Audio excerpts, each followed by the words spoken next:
Do'stlar, mana biz Oqtepa dachalariga keldik, Hamid akanikiga. Ajoyib joylar, mana shu yerdan boshlab kelinadi. Pastdan pervalni balon terib qo'yilgan, shuni oldidan o'ng tomonga burilib tepalikka chiqib keladi. Mana dachalari, mana joylar, mana yotadigan joylar ham bor. Mana so'rilar, basseyn. Hali to'lgani yo'q, to'ldirishgani yo'q, endi to'ldirishadi. Mana shu Oqtepa. Hamma yoq bor, magazin ham bor. Magazinda nima so'rasangiz topib berishadi. Mana so'rilar. Mana pastda ham polni so'rilar. Ajoyib. So'rilarning oralari ham uzun-uzun. Mana bu yerda buloq suvi, suvlar, qatiq, qaymoq hamma yo'q bor. Hamid aka dachasi zo'r. Dam olishga sharoit zo'r qo'yishgan. 2-3 ta so'rilar oldida qozonlar bor, mana qozonlar bor. Bemalol ovqat qilishaveradi. Bu yerda mana общий.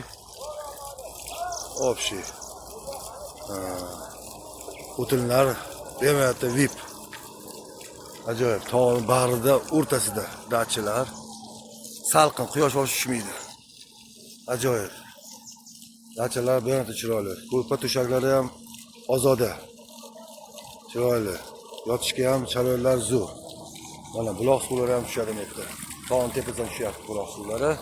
Aziz do'stlar, mana Hamid akamni o'zlari kelib qolishdi. Mana aka, mana vodiylarni. Shu akam xo'jayini shetdi, Hamid akam. Mana yoq soxonalar, joylar solingan, hamma yoq joy, cho'tki. Tepada ham отдельный so'rlar bor, qo'ralar bor oldida. Qo'ralar bor. Mashina stoyankasi mashet, moshlar.